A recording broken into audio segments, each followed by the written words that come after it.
warahmatullahi wabarakatuh. 433 Terjalinnya cinta dan kebencian. 1. Sebenarnya Su Zipei selalu ingin menanyakan pertanyaan ini.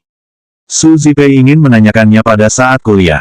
Ia ingin menanyakannya pada saat mereka bertunangan. Ia juga ingin menanyakannya saat Leng Xicheng menolak dirinya yang mengajukan diri untuk menemaninya. Pada saat ini, Su Zipei bahkan lebih ingin menanyakannya. Su Zipei sebenarnya merasa lumayan aneh. Sebenarnya orang seperti apa Leng Xicheng? Pada saat di universitas, hampir tidak ada satu wanita pun di sekitar Leng Xicheng dan pria itu juga tidak memiliki pacar. Bisa dibilang bahwa Su Zipei adalah satu-satunya orang yang dekat dengannya.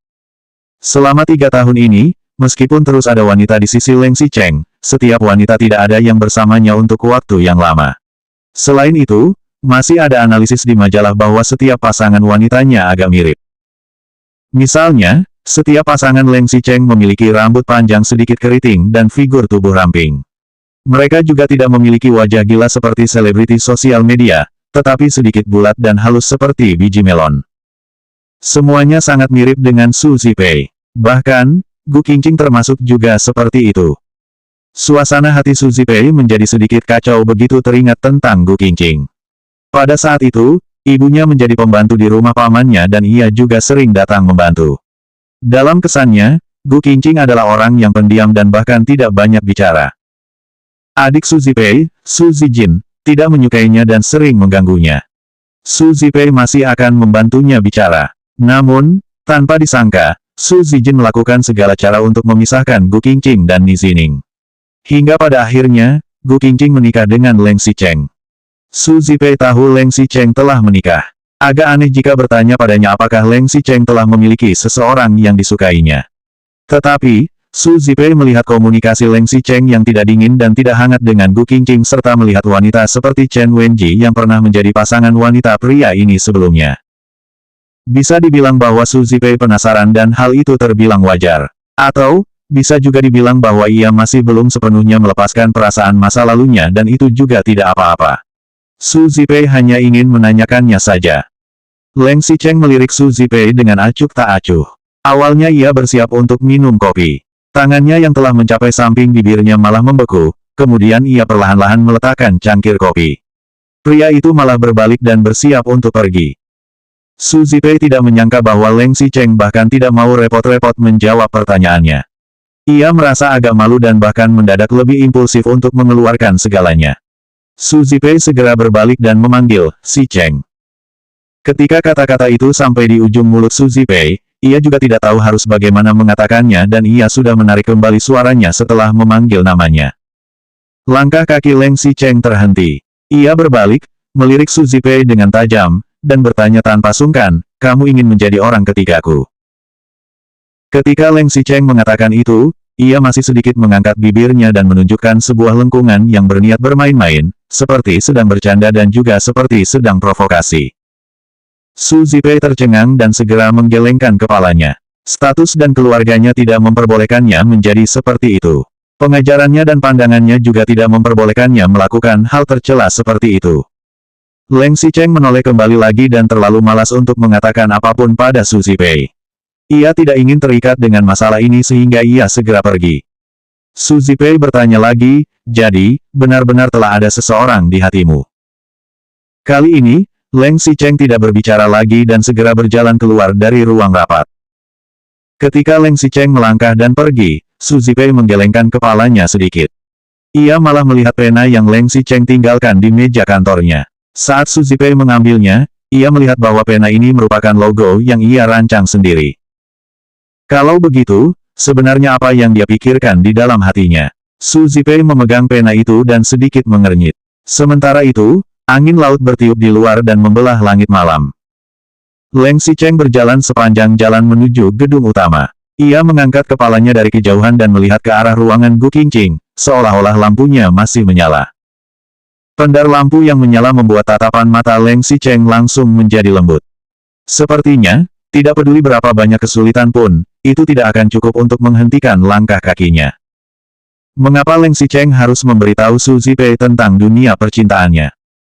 Saat Leng Xicheng hampir sampai di gedung utama, langkah kakinya menjadi lebih cepat secara tidak terkendali. Namun, begitu ia baru saja hendak masuk, ia langsung dihentikan oleh seseorang. 434 Terjalinnya cinta dan kebencian, 2. Sepupu. Leng Xicheng menoleh dan melihat sebuah sosok yang perlahan-lahan berjalan keluar dari kegelapan. Orang itu berjalan keluar dari bayangan pohon dan berjalan ke depan Leng Xicheng dengan nyaman. Sudah begitu malam, masih belum istirahat. Apakah karena masalah pekerjaan belum ditangani? Tanya Lin Zuyi. Leng Xicheng memandang Lin Zuyi dengan acuh tak acuh. Tidak ada fluktuasi sama sekali di matanya. Ia sama sekali tidak peduli dengan orang seperti Lin Zuyi. Badut yang tidak memiliki kekuasaan juga hanya akan keluar dan melompat-lompat. Dengan status dan kekuasaan keluarga Leng saat ini, Lin Zuyi juga tidak bisa menggoyahkan statusnya dengan membuat tindakan kecil di belakangnya. Sebaliknya, Leng Xicheng sekarang tidak menghajar Lin Zuyi hanya karena Gu Qingqing ingin terus bekerja di Suyi. Karenanya, ia akan membiarkan Suyi bertahan sehari lagi. Jika Gu Qingqing ingin bermain, Leng Xicheng akan membiarkannya bermain sebentar sekarang. Ketika ada tempat yang lebih ingin dikunjungi Gu Qingqing, Leng Xicheng akan langsung mematikan Lin Zuyi dalam sekejap tanpa mengedipkan matanya. Selain itu, Leng Xicheng merasa yakin bahwa Lin Zuyi sama sekali tidak berani membiarkan Gu Qingqing mengetahui tentang rencana aslinya, apalagi berani menekan Gu Qingqing maupun mengancamnya.